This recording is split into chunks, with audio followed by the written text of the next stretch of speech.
Assalamualaikum warahmatullahi wabarakatuh. Selamat malam Ustadz Abdillah dan semuanya. Hari ini kami akan mempresentasikan dengan sangat senang hati, yaitu presentasi bahasa Arab, yaitu kata kerja, yang akan digunakan sebagai tugas STS bahasa Arab. Sebelum memulai presentasi ini, izinkan saya untuk memperkenalkan diri sendiri. Perkenalkan, nama saya Erik Mikaela Lazuardi Suminar. Saya dari kelas 9A yang menempati urut absen nomor 6. Baik pemirsa, kali ini saya akan menjelaskan terlebih dahulu apa yang akan kami bahas dalam sesi presentasi kali ini.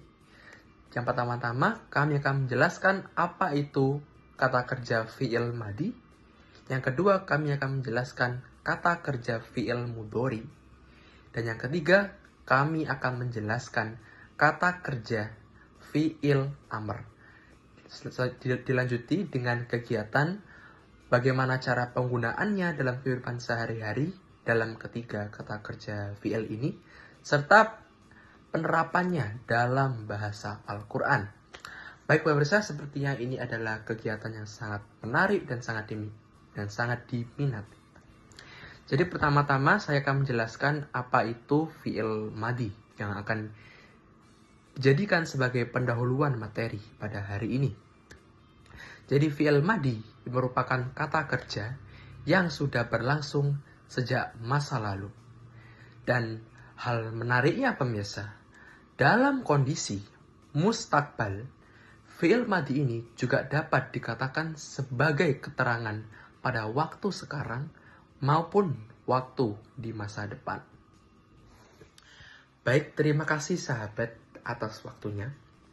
Selanjutnya, saya akan menjelaskan apa itu ciri-ciri maupun karakteristik utama dari penggunaan kata kerja fi'il madi.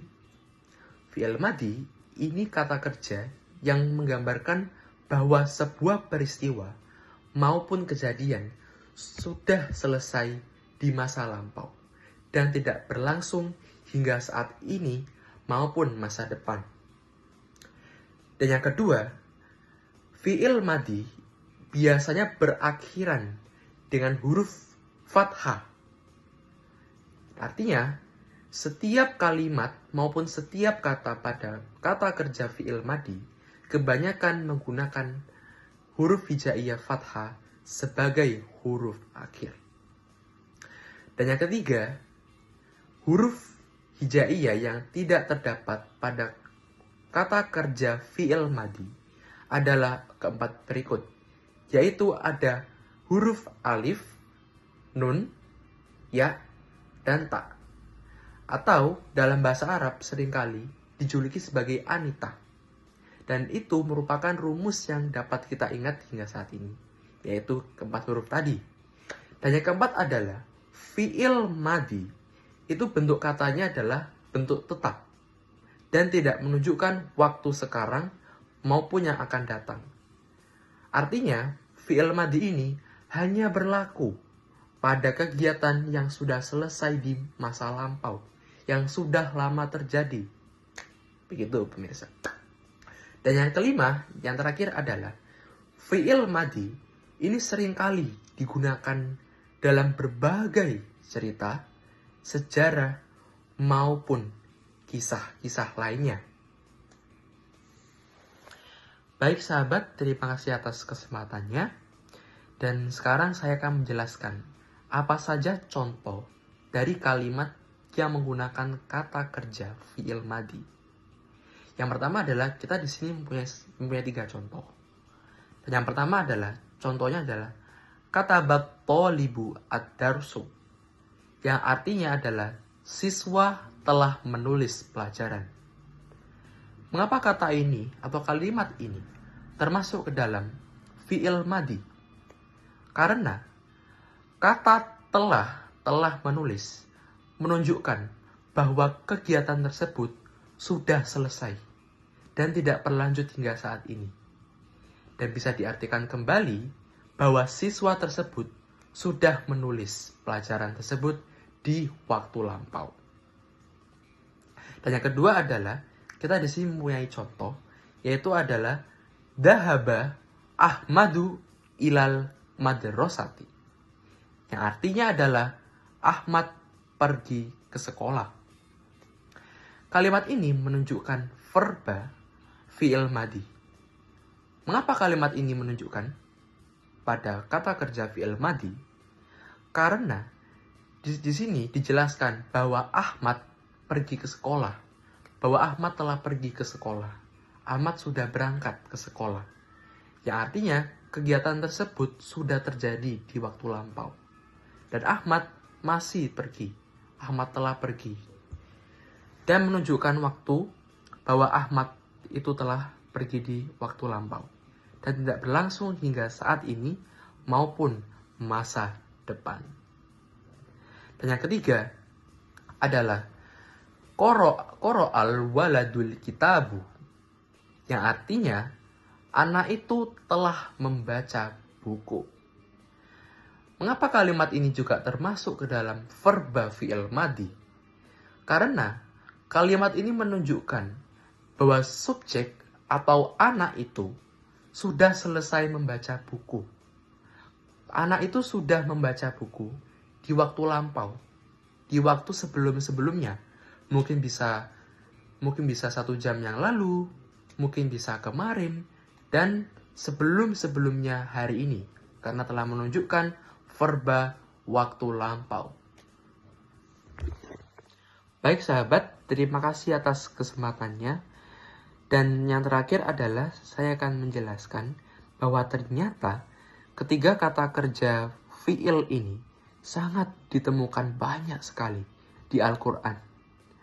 Maka dari itu, untuk memperluas dan menyelam lebih dalam tentang pengetahuan ini, izinkan saya untuk menjelaskan bagaimana potongan-potongan kata dari fi'il-fi'il ini dapat bermakna luar biasa. Di sini kita mempunyai contoh dalam fi'il madi yang digunakan sebagai kata kerja yang sudah dilakukan di waktu lampau, yaitu adalah dari potongan Quran surat Az-Zukhruf ayat 9 yang berbunyi khalaqas samawati wal ardh. Dari ayat ini kita bisa melihat bahwa fi'il madinya terdapat pada kata khalaqa. Mengapa khalaqa? Karena khalaqa ini sudah diberi tanda akhir yaitu fathah, yang merupakan ciri-ciri dari kata fi'il madi. Dan selain itu, khalaqa ini yang berarti juga telah menciptakan, yang artinya sesuatu maupun segala semuanya ini sudah telah diciptakan, sudah selesai diciptakan di masa lampau. Bisa besok, bisa kemarin, bisa kemarin lagi, maupun waktu-waktu sebelum ini. Baik sahabat, itu saja dari kami. Mohon maaf sekali bila kami terdapat kesalahan kata maupun kekurangan dalam pembuatan video ini dan segala materi. Maka dari itu, kami izinkan untuk menutup video ini. Wassalamualaikum warahmatullahi wabarakatuh. Syukron jazilan. Terima kasih. Assalamualaikum warahmatullahi wabarakatuh. Perkenalkan, nama saya Al-Rafif. Kali ini saya akan menjelaskan tentang fi'il mudhari. Fi'il mudhari adalah kata kerja yang merujuk pada pekerjaan atau peristiwa yang sedang terjadi atau akan terjadi. Sehingga fi'il mudhari menunjukkan zaman sekarang dan zaman yang akan datang. Ciri-ciri dari fi'il mudhari ialah menunjukkan perbuatan yang sedang berlangsung atau akan terjadi. Selalu diawali salah satu huruf alif, nun, ya, ta. Akhir katanya dapat berubah sesuai domir, rafa, nasab, atau jazm. Bisa digunakan untuk menunjukkan kebiasaan atau rencana. Sering dipakai untuk menceritakan aktivitas sehari-hari. Contoh dari fi'il mudhari ialah ya'tubut talibut darsu, siswa sedang menulis pelajaran. Nadhabu ilal masjidi, kami pergi ke masjid. Tal'abul bintu fil hadiqati, anak perempuan bermain di taman. Dan saya akan memberikan contoh di dalam Al-Quran, terdapat di surat Al-Hadid ayat 4 yang berbunyikan ya'lamu ma fis samawati wal ard. Ya'lamu merupakan kata mudhari yang berarti mengetahui, menunjukkan perbuatan yang sedang dan terus berlangsung. Sekian dari saya. Wassalamualaikum warahmatullahi wabarakatuh. Bismillahirrahmanirrahim. Assalamualaikum warahmatullahi wabarakatuh. Perkenalkan, nama saya Aryo dari kelas 9A absen 17. Hari ini saya akan menjelaskan fi'il amr. Fi'il amr adalah kata kerja, permohonan atau perintah. Fi'il amr juga dapat diartikan sebagai kata yang menampakkan permintaan berlangsungnya aktivitas dari subjek orang kedua tanpa menyertakan lam amr. Ciri-ciri fi'il amr. Yang pertama, mengandung kata perintah, ajakan, atau nasihat. Tidak diawali huruf hamzah, nun, ya, ta. Umumnya berakhiran sukun. Setelah itu bentuk katanya lebih singkat dan tegas. Digunakan dalam perintah langsung, aturan, dan anjuran kebaikan. Setelah itu contoh dari fi'il amr adalah uktubi ad-darussa. Tulislah pelajaran. Setelah itu ada iqra'ul al-Quran. Artinya bacalah Al-Quran. Setelah itu juga ada ijlis huna, duduklah sini. Setelah itu juga fi'il amr juga dicontohkan di dalam Al-Quran, yaitu pada surat Al-Hadid ayat 4. Ya'lamu ma fis samawati wal ard. Ya'lamu merupakan kata mudhari yang berarti mengetahui atau menunjukkan perbuatan yang sedang dan terus berlangsung. Sekian dari saya, mohon maaf bila ada salah. Terima kasih. Assalamualaikum warahmatullahi wabarakatuh.